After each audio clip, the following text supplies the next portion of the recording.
Is the Mona Lisa a woman? Why is the Mona Lisa worth 2 billion euros? There are two Mona Lisas on this planet? And why is the Mona Lisa so famous? Today we will answer all these questions in this video. And obviously before starting, if you like this kind of concepts, I invite you to give a little thumbs up, to subscribe and to activate the bell because it really helps me enormously. And I invite you to comment on what work or artist you want me to talk about for the next video. I love you. So welcome to the story of the Mona Lisa. The Mona Lisa was created between 1503 and 1506. Even if we currently do not yet have formal proof of the official date of when the Mona Lisa was painted, we still have very precise estimates. Obviously, it was painted by the great Leonardo da Vinci, but I will talk about his subject a little later in the video.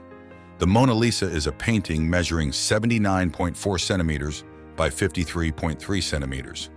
So it's not super big. It was not painted on a canvas, it was painted on a poplar board. So that's why it weighs so heavy, it weighs more than 8 kilos. But then, is the Mona Lisa a woman or a man?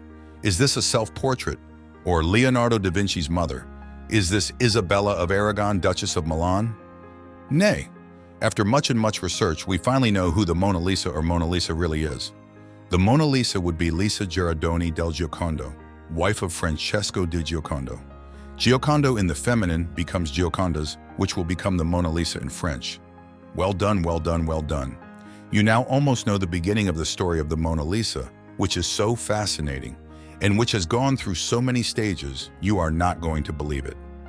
To quickly describe the Mona Lisa, it is Mona Lisa, who sits in a loggia surrounded by 2 columns. To quickly describe the setting, it is made of earth, water, and rock. No human presence except a small bridge which is on the right, which precisely recalls this passing time, reference to the water which flows under the bridges. But already we would like to know why this Mona Lisa arrived in Paris? Well, in 1516, Leonardo da Vinci was invited by François to the Château de Fontainebleau, so Jerome only has a few paintings to retouch, notably the Mona Lisa. This is why we say that we don't really know if he made it between 1503 and 1506, because we say that he spent his whole life continuing it, and that it was a painting that was never really completed. And we don't know why, when Leonardo da Vinci had an obsession with this painting, sold the painting of the Mona Lisa to Francis I, who exhibited it in Fontainebleau. After that, the Mona Lisa will be found in the Palace of Versailles in the small gallery of King Louis XVI. And besides, it won't even be the first table displayed. Like number 1 like Mbappe, it will be like a Cavani you see on the side, for those who have the ref. After that, Napoleon will take the painting, which he will put in his personal room. He will return the Mona Lisa to the Louvre on August 12, 1797, and she will never leave the Louvre from that moment on, except for a few rare events. But for now, that doesn't explain to us why this Mona Lisa is so incredible. So I bring you to the second topic. Why is the Mona Lisa a masterpiece? In 1550, one of the oldest accounts of the Mona Lisa was obtained by Giorgio Vasari. He will describe the Mona Lisa as a painting made of flesh and not of paint. This person will speak of this painting as one of the greatest wonders he has ever seen. What you should already know is that the Mona Lisa was made using the sfumato technique. It's very simple. It's passing small layers of filters one by one to obtain volume. Except that Leonardo da Vinci used such a precise technique and such fine brushes that even with an electron microscope, we cannot find the brush marks. Do you realize how crazy that means or not? For the record, it was estimated at $2 billion.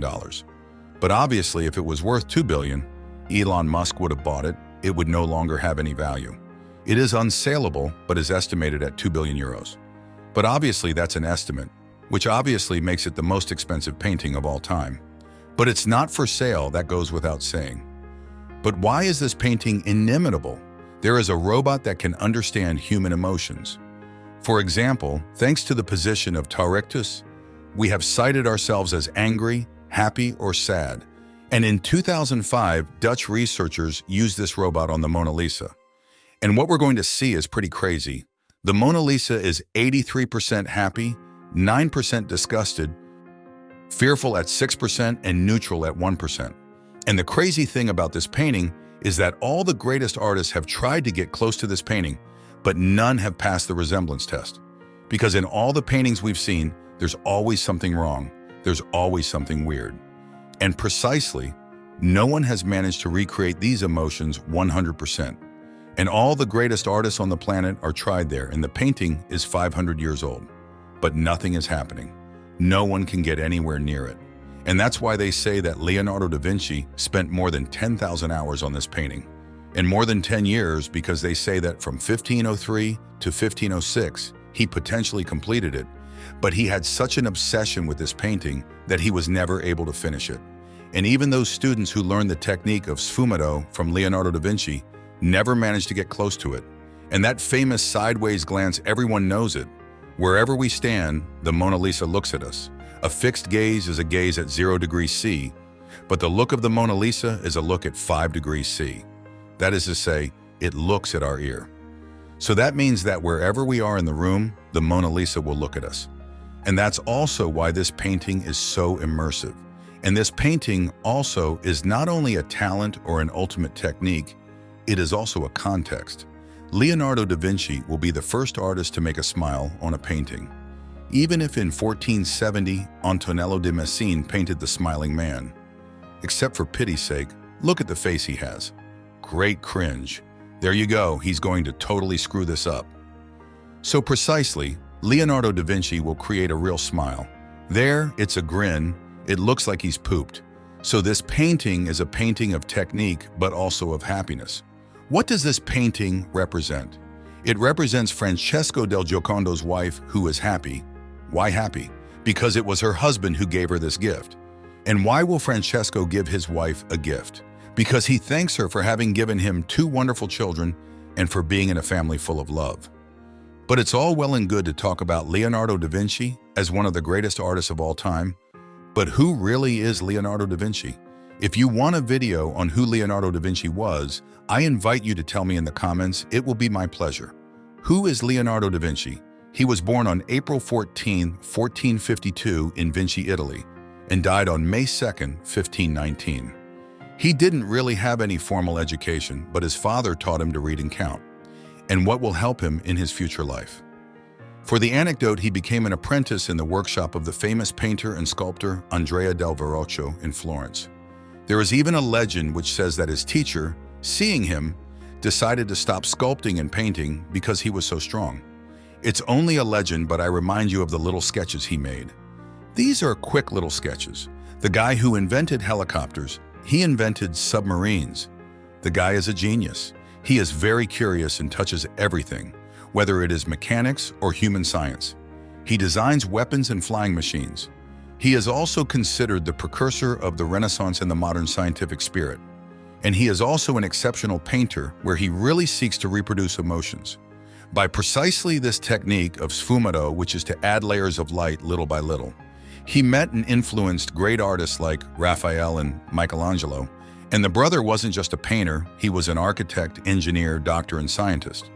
And the crazy thing is that since he was famous, he often refused the paintings. And we don't know why he accepted this painting for an unknown person like that. It still remains a mystery. But in fact, Leonardo da Vinci had the habit of painting these paintings twice. And that's why there is a rumor going around there are 2 Mona Lisas. So as I say, Leonardo da Vinci had the habit of doubling his works every time. And the most expensive copy of the Mona Lisa was sold for $1.7 million in 2019. And this second Mona Lisa is Mona Lisa of Isleworth. It has been scrutinized by experts. We impose the same tests as on the Mona Lisa. And what's crazy is that there is a world where this painting is the first version of the Mona Lisa. It was like beta, and we managed to notice it by the technique that is used. It's the same filter, it's the same way of painting, which is very complicated to imitate. And that precisely on this table, which still poses a lot of problems, is quite crazy. Many people imitate the Mona Lisa, because obviously it's a monumentally famous painting. In France alone, there are 15 copies of the Mona Lisa. But why is the Mona Lisa so famous? Why is she so famous? The crazy thing about the Mona Lisa is that even if you cut it out, you recognize it. But it all stems from a very certain history. On August 21, 1911, Vincenzo Peruggia, who was a building painter and glass painter also at the Louvre, arrived on a Monday at 7 a.m., except that Monday is the day the museum is closed. Well, he's going to steal the painting.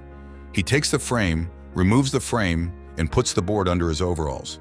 He knew the painting particularly well because it was he who had placed the protective glass. For the record, he kept it for 2 years in a suitcase under his bed.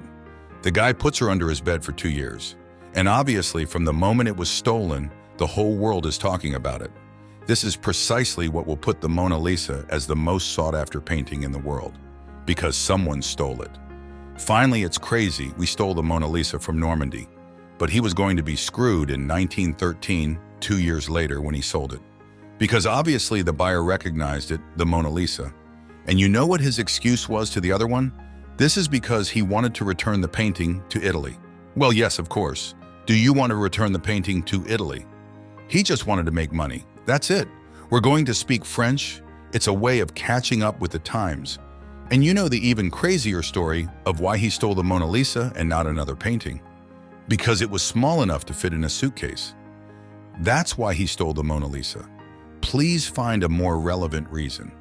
No, the Pascal fits well. It fits well in my two-piece. But it's not over yet. The Mona Lisa, what you need to know is that she is more represented than Mickey or Jesus. The Mona Lisa is an icon. There you have the Mona Lisa. I put it in lots of pieces. You still recognize the Mona Lisa. But what is even crazier is that in 1919, Marcel Duchamp will be one of the first to divert this work. By putting the simple phrase below LHOOQ, there you go, it is very, very fine. And by buying a goatee from the Mona Lisa, and thanks to that, he will open the Mona Lisa to the world of recovery. And so the Mona Lisa will continue to inspire crowds. Because I remind you, it has been so admired for 500 years that it is still the greatest painting of all time. I hope the video taught you something. Obviously, you subscribe, you give your thumbs up, and you tell me in the comments what is the next video you want me to talk about. See you in the next video.